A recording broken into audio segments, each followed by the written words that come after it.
6,000 years ago, a massive ship appeared in the sky above Earth. The humans who saw it did not understand what they were looking at. They lived in small villages made of mud and stone. They hunted animals with spears and prayed to gods they believed lived in the clouds. When the strange lights moved across the night sky, they fell to their knees and wept. The visitors were called the Velthari. They came from a world far across the galaxy, and they had been conquering planets for longer than human civilization had existed. Their scouts landed on Earth and studied the primitive creatures they found. They watched humans struggle to make fire. They saw them die from simple diseases. They recorded everything in their data files and laughed at how weak these beings were. The Velthari commander at that time made a decision. Earth was too primitive to conquer now. The humans had nothing worth taking. But the planet itself was beautiful and rich with resources, so they marked it on their star maps as a future colony world. They planted a survey beacon deep beneath the desert sands and left. They would return one day, when they had finished conquering the outer sectors of the galaxy. By then, they expected the humans would still be living in their mud huts, easy to crush beneath Velthari boots. They were very wrong. Admiral Zorith Vel stood on the command bridge of his flagship, the Eternal Dominion. He was tall and thin, with pale blue skin and eyes that glowed like dying stars. His family had served the Velthari Empire for 20 generations. His uncle was the High Counselor, the most powerful being in the Dominion. And now, Zorith had been given the honor of claiming Earth for his people. The fleet dropped out of hyperspace near the edge of the solar system. 200 warships, each one capable of destroying a city with a single blast. Zorith had conquered 11 worlds with this fleet. None had lasted more than a few rotations of their sun. He expected to see a quiet planet, maybe some scattered settlements. Perhaps the humans had learned to build with stone instead of mud. It did not matter. They would kneel before the Dominion like every other species. But when the sensors activated, Zorith felt his blood turn cold. The space around Earth was filled with activity. Thousands of artificial satellites circled the planet. Massive stations floated in orbit, their lights blinking like mechanical stars. And ships. So many ships.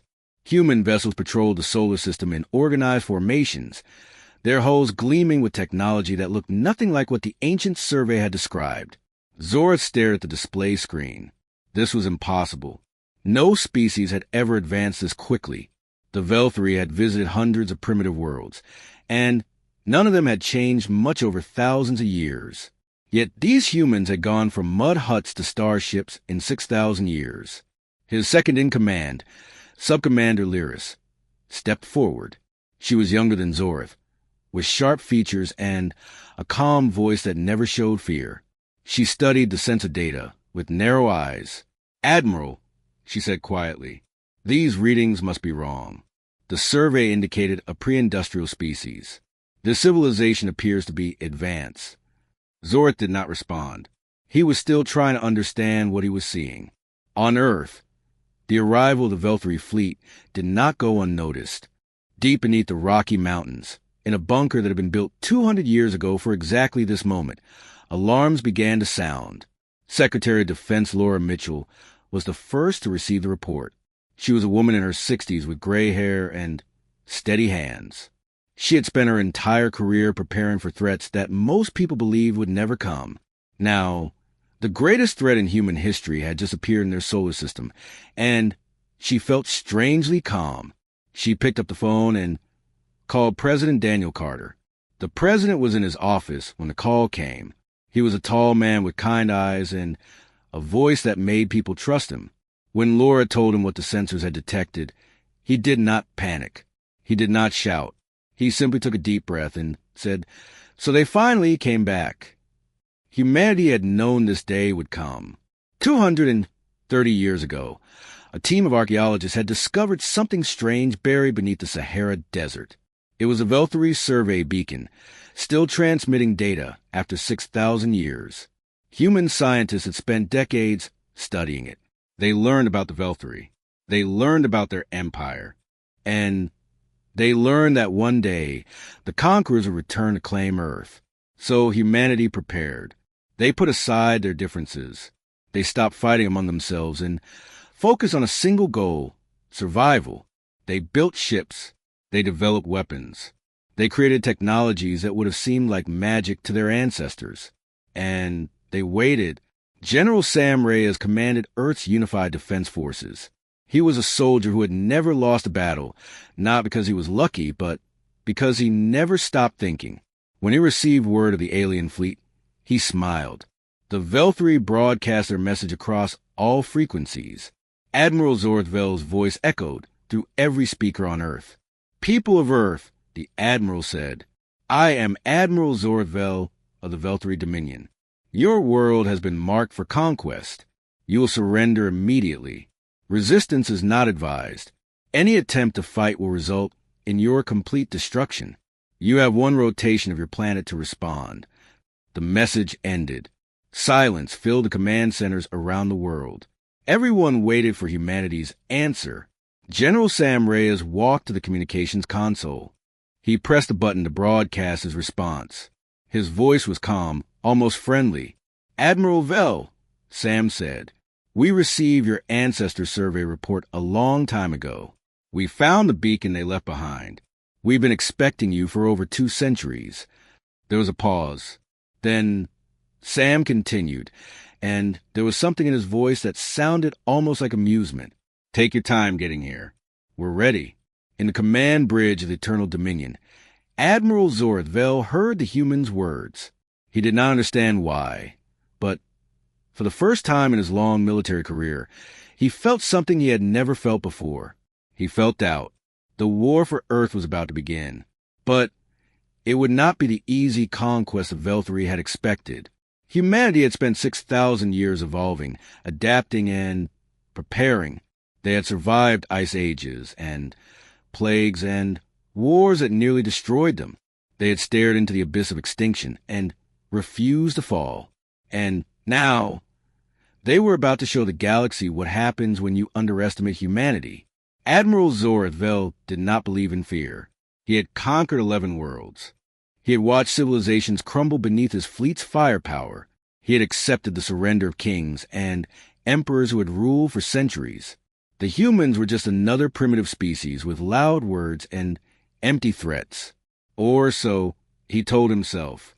He pushed away the doubt that had crept into his mind after hearing the human general's response. It was impossible that these creatures could pose a real threat. They had been savages just 6,000 years ago. The Velthri had been building starships, while humans were still learning to plant seeds in ground. "Launch the first attack wave," Zorth ordered. His voice was hard and cold. "Destroy their orbital stations. Show them what happens to species that refuse to kneel." 60 Velthri attack ships broke formation and accelerated toward Earth. Each ship carried enough firepower to level a small city. They moved in perfect formation, their pilots confident and eager for glory. This would be an easy victory. They would return as heroes. Commander Katie Brooks watched them come. She sat in the cockpit of her ship, the Iron Hawk, floating in the shadow of Mars. Around her, 200 human fighters waited in complete silence. Their engines were cold. Their weapons were powered down. To Velthri's sensors, they looked like nothing more than space debris. Katie was 34 years old. She had joined the Defense Forces when she was 18, right after her father told her about the secret his generation had discovered. The aliens were real. They were coming. And humanity needed soldiers who were willing to fight. She had trained her whole life for this moment. "All pilots," she said into her communicator. Her voice was steady. "The enemy is entering weapons range in 3 minutes. Remember your training. Stay calm. And show them what 6,000 years looks like." The Velthri attack ships screamed toward Earth. Their pilots laughed and joked on their communication channels. One of them boasted about how many human ships he would destroy. Another wondered if the humans would even have time to run before they died. They never saw the human fighters coming. Katie gave the order, and 200 ships erupted from the darkness. Their engines blazed alive. Their weapon systems locked onto targets. The human ships moved faster than anything the Velthri had ever seen. They twisted and turned through space like living creatures, dodging enemy fire with impossible precision. The first Veltri ship exploded before its pilot even understood what was happening. Then another. The battle lasted 43 minutes. When it was over, all 60 Veltri attack ships had been destroyed. Not a single human vessel was lost. On the command bridge of the Eternal Dominion, Admiral Zorth Vel watched the tactical display in complete silence. The markers representing his attack wave disappeared one by one until there was nothing left. 2,000 Veltri soldiers, gone in less than an hour. Sub-Commander Lyris stood beside him. She did not speak. There was nothing to say. The other officers on the bridge exchanged nervous glances.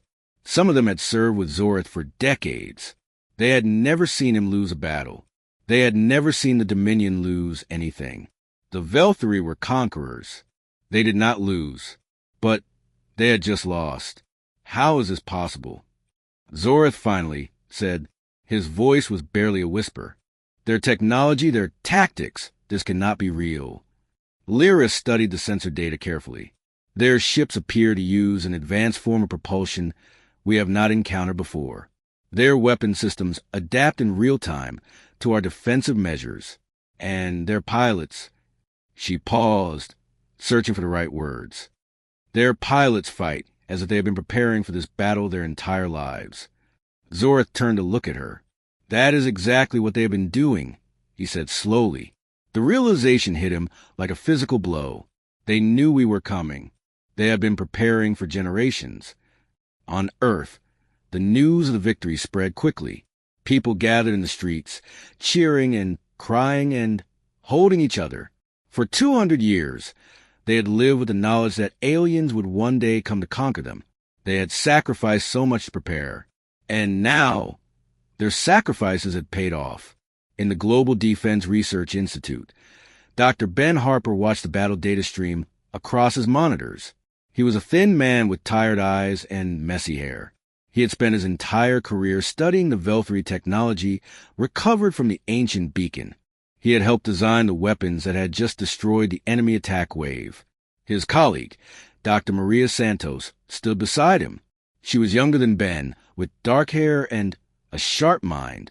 She had developed the adaptive targeting systems that allowed human weapons to overcome Veltri defenses. We actually did it, she said softly. We actually beat them. Ben nodded slowly. We beat their first wave. But they have 200 ships out there. This is just the beginning. He turned to look at her, and there was something serious in his eyes. They came here expecting to conquer primitives, Ben said. They expected to find the same humans their ancestors saw 6,000 years ago. Farmers and hunters. People who feared thunder and worshipped fire. He pointed at the data on his screen, showing the destroyed Veltri ships. They have no idea what they're dealing with. They don't understand what humanity has become. They don't know about the world wars. They don't know about the nuclear weapons we built to destroy ourselves. They don't know about the diseases that killed millions and the disasters that nearly ended our civilization. They don't know that we have been fighting for survival since the day we climbed down from the trees. Maria nodded slowly. She understood what he was saying. Humanity had not advanced in spite of their struggles. They had advanced because of them. Every war had pushed them to build better weapons. Every plague had pushed them to develop better medicine. Every near-extinction event had forced them to become smarter, stronger, and more determined. The Veltri had conquered peaceful worlds. They had crushed species that had never known war. They had faced enemies who surrendered after the first battle. They had never faced a species like humanity. Aboard the Eternal Dominion, Admiral Zorth Vel stood alone in his quarters. He stared out the window at the distant blue planet that had just humiliated his fleet. He thought about his uncle, the High Counselor, and what he would say when he learned of this failure. But more than that, he thought about the human general's words, the calm voice, the quiet confidence, the almost amused tone, as if the humans had been waiting for this moment with eager anticipation. Take your time getting here. We're ready. Zorth closed his eyes. For the first time in his life, he wondered if the Veltri had finally met their match. And That thought terrified him more than anything he had ever faced. The first battle was over, but the war had only just begun. 3 days passed after the first battle. Admiral Zorthvel did not send another attack wave. He sat in his command bridge, staring at the blue planet that had destroyed his soldiers, and he thought. He thought about everything he knew about conquest. He thought about the 47 species of Dominion had crushed over thousands of years, and he thought about how none of them had ever fought like the humans. Finally, he made a decision that went against every instinct in his body. He requested a ceasefire to negotiate. President Daniel Carter received the message in his office. He read it 3 times to make sure he understood correctly. The mighty Velthari, conquerors of the galaxy, wanted talk. He smiled and turned to Secretary Mitchell. "They're scared," Laura said quietly. "They didn't expect us to fight back. Now they don't know what to do." Daniel nodded. "Let's show them exactly what they're dealing with. Send General Reyes." General Sam Reyes traveled to meeting point aboard the human starship Constellation. It was one of humanity's newest vessels, built with technology that would have seemed like magic to the humans of 2 centuries ago. As Sam sat in his cabin during the journey, he reviewed the files on Velthari history and culture. He wanted to understand his enemy. The meeting took place on a dead moon at the edge of the solar system.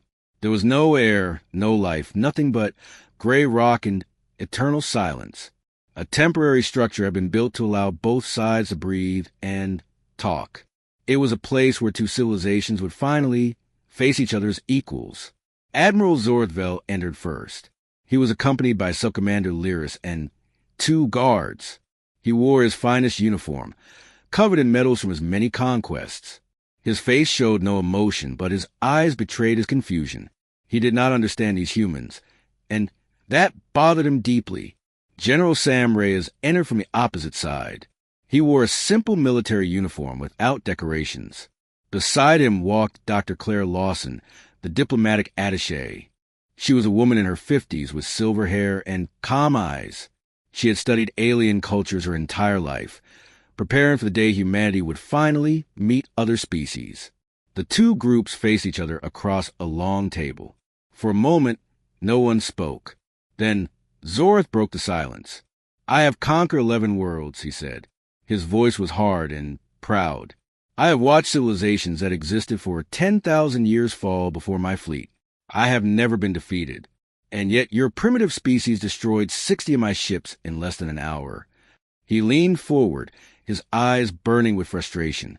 "How?" he demanded. "How did you advance so quickly? Our survey indicated you were building mud houses 6,000 years ago. You should still be living in those houses. No species in recorded galactic history has progressed this fast. It is impossible." Sam looked at the Admiral for a long moment. Then he spoke, and his voice was calm and patient. "You made a mistake," Sam said. "You looked at us and saw weakness. You saw small creatures with short lives. You saw tribes fighting with sticks and stones. And you assumed we would stay that way forever." He stood up and walked to the window, looking out at the stars. "But you missed something important. You missed the one thing that makes humanity different from every other species you have ever conquered." Zorth frowned. "And what is that?" Sam turned to face him. "We survive." Dr. Claire Lawson activated a holographic display in the center of the room. Images began to appear, floating in the air like ghosts. Images from human history. 6,000 years ago, when your ancestors visited our world, we were just beginning to build civilizations, Claire explained. But even then, we were fighters. We fought each other. We fought nature. We fought the very planet that gave us life. The images showed ancient wars, empires rising and falling, cities burning and being rebuilt. We developed diseases that kill millions of our own people, Claire continued. We created weapons that could destroy entire cities in a single flash. We nearly made ourselves extinct dozens of times. And every single time we came back stronger. The hologram showed the world wars. It showed mushroom clouds rising over ruined cities. It showed humans digging through rubble with their bare hands. searching for survivors. You have conquered peaceful species, Claire said. Species that evolved without predators. Species that never knew war. When you attacked them, they did not know how to fight back. They surrendered because they had never learned to resist. She looked directly at Admiral Zorthvel. We are not like them. We have been at war since the day we first stood upright. We have fought for survival against ice ages, plagues, famines, and each other. Every challenge made us smarter. Every near-extinction event pushed us to innovate. Every war taught us how to fight better. The hologram changed to show human technology advancing. Stone tools became bronze weapons. Bronze became iron. Iron became steel. And steel became the starships that now patrol the solar system.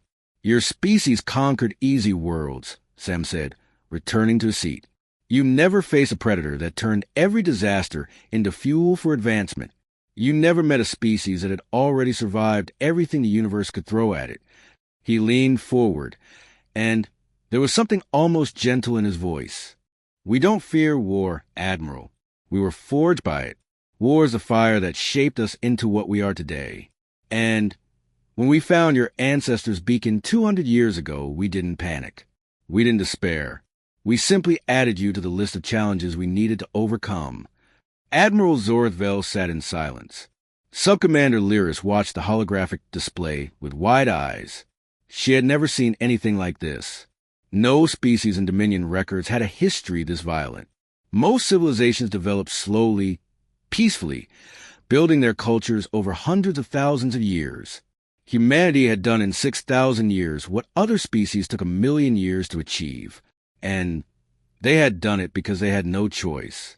It was evolve or die. And humans refuse to die. You cannot win this war, Sam said finally. Not because we are stronger than you. Not because we are smarter. But because we have been preparing for extinction our entire existence. We have stared into the darkness more times than you can imagine. And we're still here. He stood up and extended his hand toward the Admiral. But we don't have to be enemies. We can show you a different path. A path where strength is used to protect instead of conquer. It's your choice, Admiral. Zorth looked at the human's hand. He thought about everything he had just learned. He thought about his fleet, waiting in the darkness of space. And he thought about what would happen if this war continued. For the first time in his life, Admiral Zorthvel did not know what to do. The truth of humanity had been revealed. Now the question was simple. Would the Velthri learn from it, or would they be destroyed by it? News traveled fast across the stars. Within days of the failed invasion, every corner of the Velthri Dominion knew what had happened. The mighty empire that had conquered 47 species had been humiliated by a world that was supposed to be primitive. 60 warships destroyed. Not a single human loss. The impossible had happened, and the galaxy would never be the same. High Counselor Morithvel sat in his throne room on the Dominion homeworld. He was old, even by Velthri standards, with skin that had faded from blue to pale gray. He had ruled the Dominion for 200 years. He had overseen countless conquests. He had built an empire that stretched across 1,000 star systems. And now his nephew had failed him in the most embarrassing way possible. How did this happen? Morith demanded. His voice echoed through the empty chamber. How did a species of savages defeat our fleet? His advisors had no answers. They stood before him in silence, their heads bowed, afraid to speak. No one wanted to be the one to tell the High Counselor that his empire might not be as powerful as he believed. But the damage was already done. Across the Dominion, whispers spread like wildfire. The vassal species, the 47 civilizations that had been conquered and enslaved over thousands of years, heard about humanity's victory, and they began to wonder if the humans could resist, perhaps they could too. On a world called Theron, the native species had lived under Velthri rule for 800 years. They were forced to work in mines, digging up precious metals for their conquerors. They were forbidden from developing technology. They were treated like animals. But now they gathered in secret and talked about rebellion. On Mira 5, a water world with intelligent beings who lived beneath the waves, The elders discussed the news in hushed tones. They had surrendered to the Veltri without a fight, hoping to preserve their culture. Instead, their culture had been destroyed. Their children were taken. Their history was erased. But perhaps it was not too late to fight back. On a dozen other worlds, similar conversations took place. The Dominion had ruled through fear for so long that its subjects had forgot what hope felt like. But humanity's victory had reminded them, if one species could stand against the conquerors, maybe others could too. On Earth, Intelligence Officer Nick Castillo was the first to notice a change.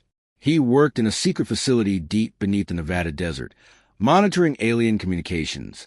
He was young, barely 30, but he had a gift for finding patterns that others missed. "General," he said, calling Sam Reyes on a secure line, "something is happening in the Dominion. Their internal communications are going crazy. 3 vassal worlds have already reached out to us through hidden channels. They want to talk." Sam listened carefully. This was exactly what he had hoped for. The Veltri Empire was held together by fear, not loyalty. Once that fear was broken, the whole structure could collapse. "What are they asking for?" Sam asked. Nick checked his notes. "Protection. Alliance. A chance to fight back against the Veltri. They've been slaves for centuries, General. They want to be free." President Daniel Carter called an emergency meeting. The leaders of Earth's major nations gathered in a secure bunker, connected by holographic displays. They had all received the reports. They all understood what was happening. Secretary of Defense Laura Mitchell spoke first. "We need to be careful. If we move too fast, the Veltri might launch a desperate attack. They still have 200 ships. They could do a lot of damage before we stop them." General Sam Reyes disagreed. "If we wait too long, we lose this opportunity. The Dominion is cracking. Their vassal species are ready to rebel. We need to support them before the Veltri can crush the uprisings." Dr. Maria Santos offered a third option. She had been studying the situation carefully, analyzing the political structure of the Dominion. "We don't have to choose between caution and action," she said. "We can do both. We reach out to the vassal species quietly. We offer them alliance and protection. We promise to stand with them if they decide to fight. And we let the Veltri make the next move." President Carter nodded slowly. "We become the spark that lights the fire. But we let them decide when to burn." Far across the galaxy, Admiral Zorvel faced his own decision. He had returned to his flagship after the failed negotiations. He had not agreed to peace, but he had not attacked either. He was stuck between duty to his empire and the knowledge that victory was impossible.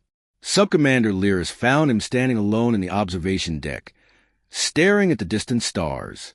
"You haven't slept in 3 days," she said quietly. Zorth did not turn around. "How can I sleep? I have led our people into a war we cannot win. If I attack, we will be destroyed. If I retreat, I will be executed for cowardice. There is no path forward." Lyris moved to stand beside him. She had spent the past 3 days studying everything she could find about humanity. She had read their history, their literature, their philosophy. She had learned things that changed how she saw the universe. "There is another path," she said carefully. "The humans have a tradition. When they defeat an enemy in war, they do not always destroy them. Sometimes they rebuild them. They turn enemies into allies." Zorth finally looked at her. "What are you talking about?" "Their history is filled with examples," Lyris explained. "Nations that fought terrible wars against each other and then became partners, enemies who learned to work together. They call it reconciliation. They believe that former enemies can become the strongest allies because they understand each other's strength." She pulled up historical records on her datapad, images of human leaders shaking hands. Former enemies building new nations together. Destruction followed by reconstruction. "If you continue this war, the Dominion will fall," Lyris said. "The vassal species are already talking about rebellion. Our empire is built on fear, and the humans have shown that we can be defeated. The fear is gone." Zorth felt the weight of her words. She was right. The Dominion was already fracturing.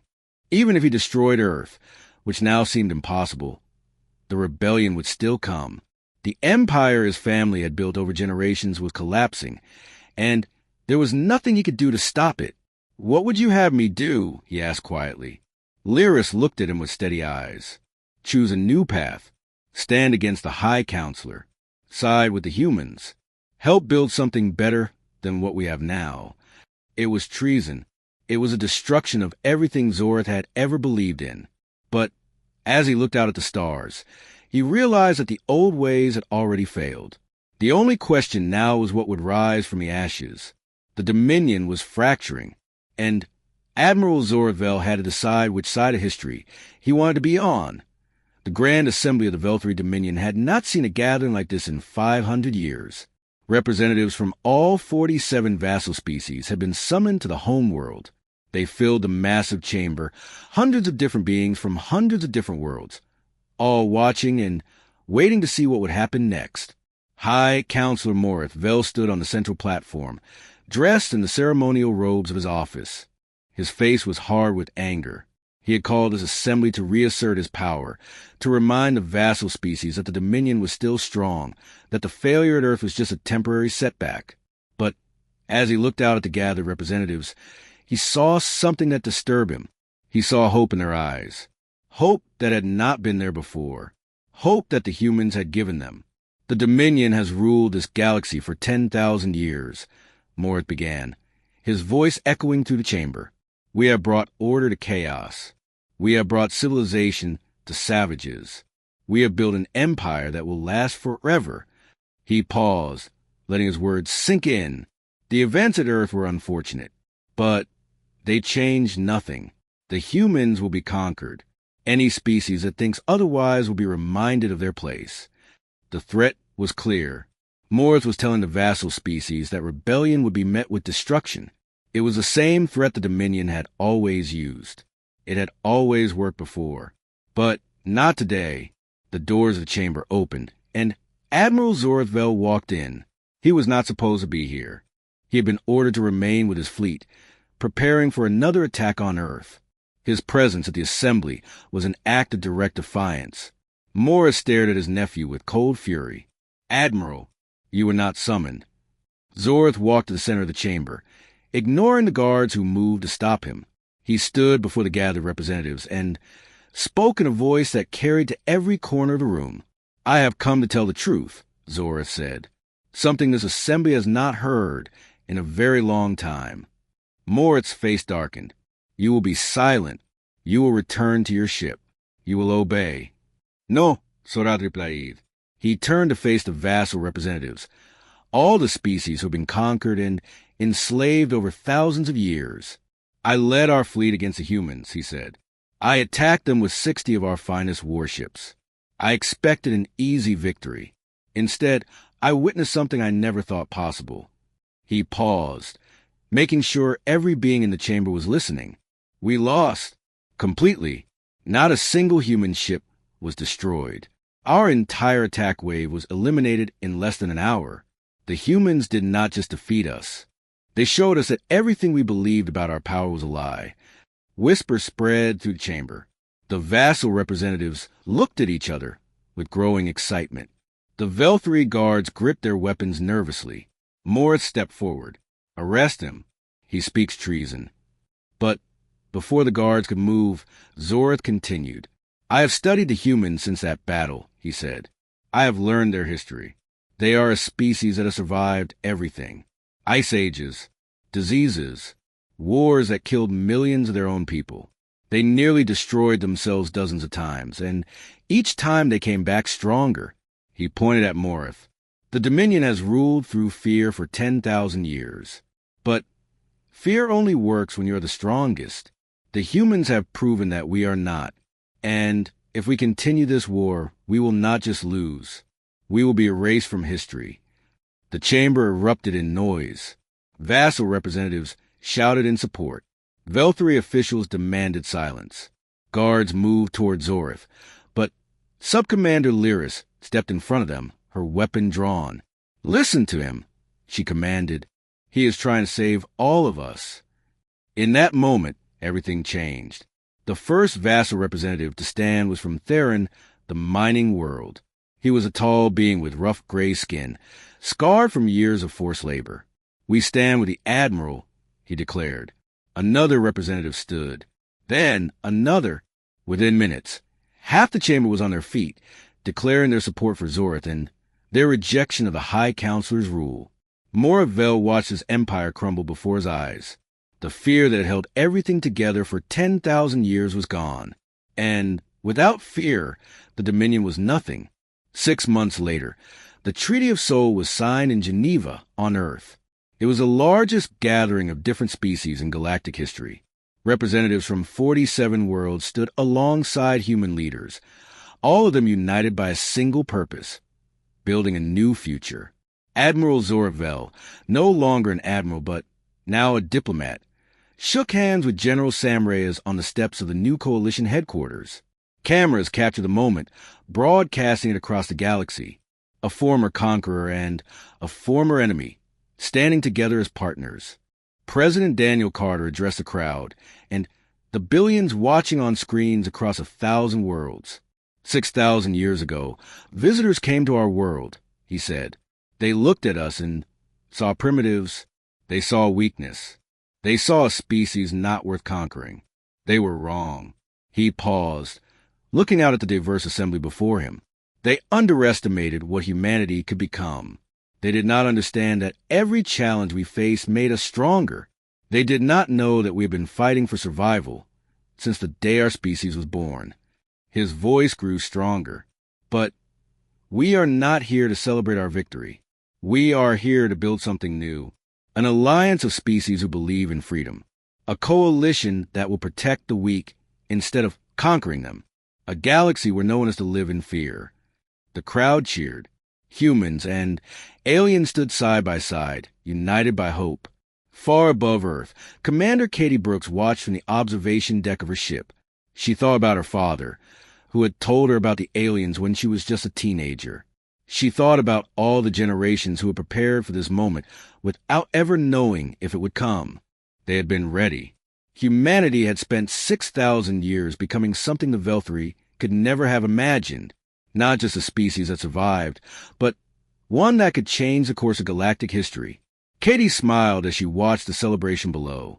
The Velthari had come to conquer a primitive world. Instead, they had awakened a sleeping giant that would reshape the entire galaxy. The aliens had thought 6,000 years would mean nothing. They had expected to find the same mud huts and primitive tribes their ancestors had recorded. They never imagined that humans would use every single one of those years to become something magnificent. Now the galaxy would learn what humanity had always known. The only thing more dangerous than a species that fears extinction is one that has already survived it. And humanity had survived everything. Now they would lead the stars.